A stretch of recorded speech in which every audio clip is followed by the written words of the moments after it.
also the manager for the Discard Studies blog, which is meant as a hub for people doing waste studies because we're usually in very different departments and very different places. So check it out. We're always looking for guest authors, people talking about their work, more than we get a Liboiron resource we have, the Geographers, we're always looking for it. So I'm going to be presenting on work that's drawn from the first chapter of an in-progress manuscript about the relationship between techniques of definition and pollution. When I say techniques of definition, I mean the different practices, the methods, the apparatuses that different groups make or use to make indeterminate, amorphous, emerging, contested things solid, legible, and manifest. And so pollution and waste is a particularly good case study for that.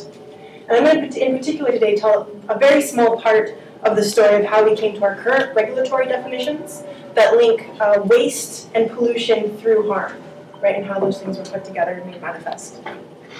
And I'll end with the problem of how 21st century waste, in particular plastics, really challenge that determinacy.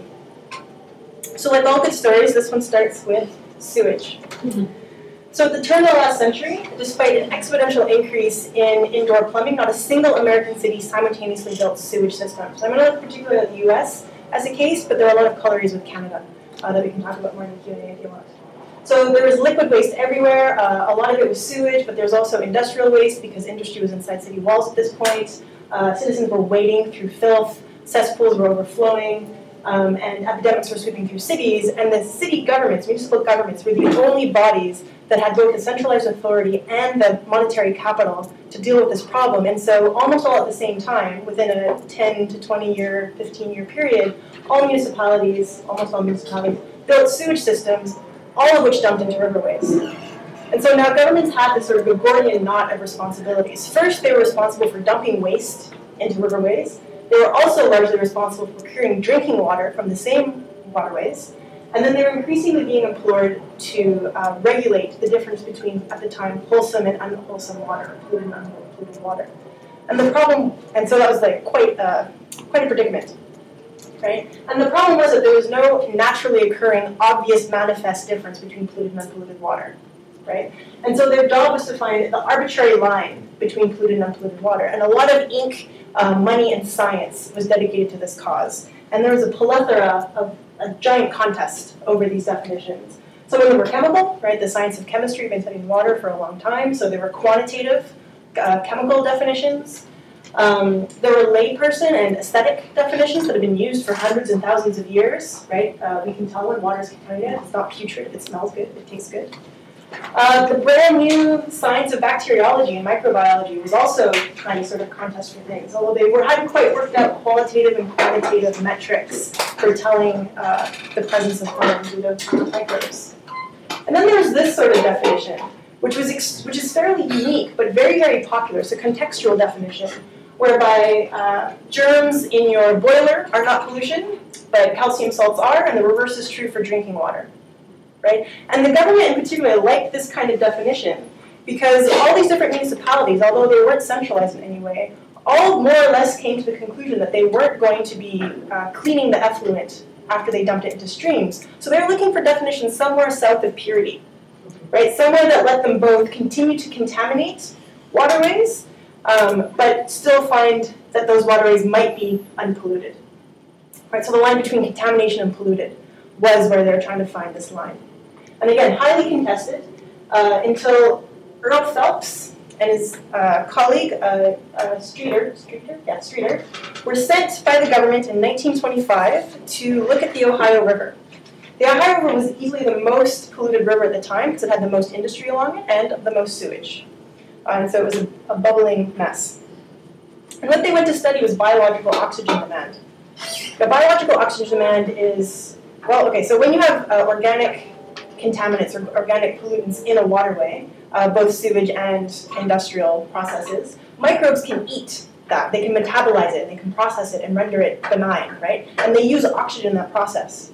And so biological oxygen demand is the amount of oxygen that these microbes are using to metabolize this waste. And it can serve as an indirect metric of how much organic material you have in your waterway. But Streeter and Phelps didn't care about how much waste was in the water. They cared about how quickly and how thoroughly the Ohio River was replenishing its own oxygen. Right, so they were looking at self-purification. Because let me find my quote here.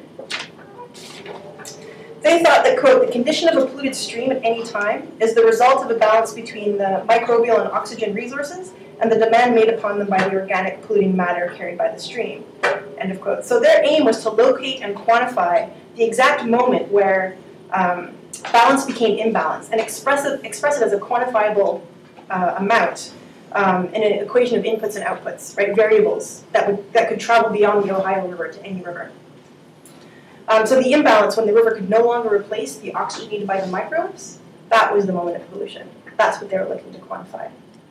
And they did. This is a graph that looks like many of the other graphs in the report. These are called sigmoid curves, the sort of S-shaped or incomplete S-shaped curve in some of these cases. And you can see it, the moment of pollution in each case is as the droop of the graph, when it can no longer replace its oxygen, is getting polluted. That's where pollution is happening. Right? And so for the first time, pollution is law-like. Right? The variables might change, the numbers might change, the sort of wiggly-wobbly of the curve might change, but the general shape is the same, no matter the variables, no matter the stream, no matter the organic pollutant. And the government loved this because this can travel, right? And that's what a technocracy wants. It wants something that can travel to all the land and all the bureaucracies, a universalizing sort of thing. Right? And it's not just universal to streams, it looks like it's a property of nature. Right? There's this idea that was very popular at the time that nature is robust within limits.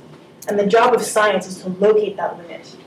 And part of the reason that this became so popular and was hailed as a classic, I think within 10 years, which is a very short lifetime for a classic, the Streeter-Phelps equation, was because the sigmoid curve and finding the sort of limit of nature was happening all over the place. It was happening in resource management. So the carrying capacity of a landscape when you're looking at your grazing or your deer population or your sort of hunting fells, right? Has an S-shaped curve. And so does toxicology. Right now, all of these sort of S-shaped curves and these limits of nature are generally termed assimilative capacity, right? The amount that an ecosystem or a body of water or a human body can handle, can assimilate, can metabolize before harm is manifested. In toxicology, this is a classic dose-response curve. That moment of balance is right here. It's called the no observable adverse effect level. It's the moment before you can observe an adverse effect. Like, well, death probably happens way up here. But first, like, oh, you feel gross and whatever, right? Happens right there. So this becomes the norm, and this becomes the standard for regulating what can and cannot happen in riverways, but also in bodies right, at the same time. So fast forward slightly. 1982, the National Toxicology Program in the United States is testing all sorts of different chemicals for carcinogens. And one of the many chemicals they test is BPA, just so a plasticizer. It's used in polycarbonates, hard plastics, drinking glasses, bottles, dental sealants, eyeglasses. There's BPA in all of our bodies, Canadians and Americans especially, regardless of whether you live in the North Pole or whether you're a Mennonite, right? You've got these plastics in your body. And so what the scientists did is those are the two populations that are supposed to not have a lot of plastic, by the way, but they still do. Okay. We can talk about that more in the Q&A. So the scientists fed rats 1,000 part per million and 10 parts per million of BPA. And they didn't find any carcinogens, but they did find that every single rat, besides the control, had lower body weight. And the EPA, the Environmental Protection Agency, the body in the United States that is responsible for regulating and legislating all environmental limits, considered that a type of harm. Right? So they said, well, we're going to have to regulate this, not as a carcinogen, but as a pollutant. But the problem was that the test, as you can see, did not provide a no observable adverse effect level. The lowest level, okay, so there's 0, there's the first moment, right? There's already something happening in the first moment. So they didn't provide any empirical evidence that said when a null happened, right? And so the EPA went like this. Sigmoid curve kind of goes like there. 50 nanograms per kilogram of body weight per day. And that's the current legislated amount of BPA in the United States. Canada is only a couple nanograms less, right? So though there was no empirical evidence up to when a no observable effect limit happened, the EPA was highly confident, their words, in the toxicological curve, in the S-shaped curve, that they could extrapolate and predict and thereby regulate an amount anyhow. And this isn't uncommon.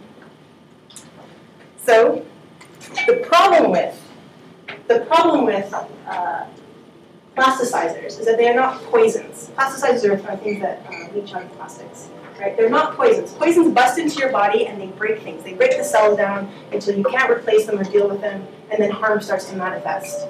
Instead, they're endocrine disruptors, which means they get into your body and they start participating as full-blown sort of pseudo-members of your body, right, as hormones.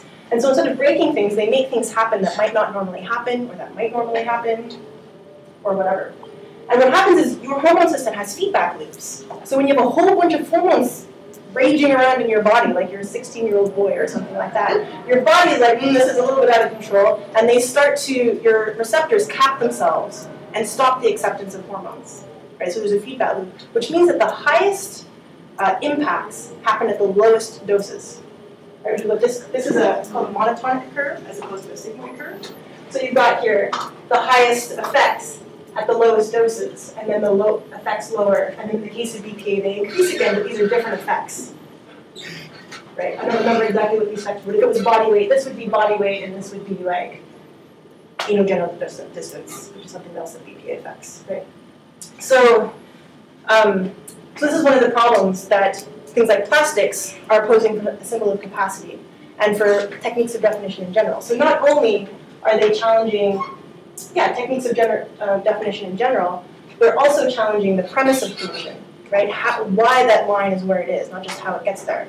Right? This idea that assimilation, pollution doesn't happen after the moment of assimilation. Here, assimilation is the pollution, is the problem, is the harm. Right? And what's happening is toxicology, the tenets of toxicology, the dangers of the dose no longer hold, right? Same with rivers, same with all sorts of other things like this. And the state of toxicology and other sciences are being returned to a state of indeterminacy, more reminiscent of the early 20th century, again, with plastic pollutants. So thanks very much for your time.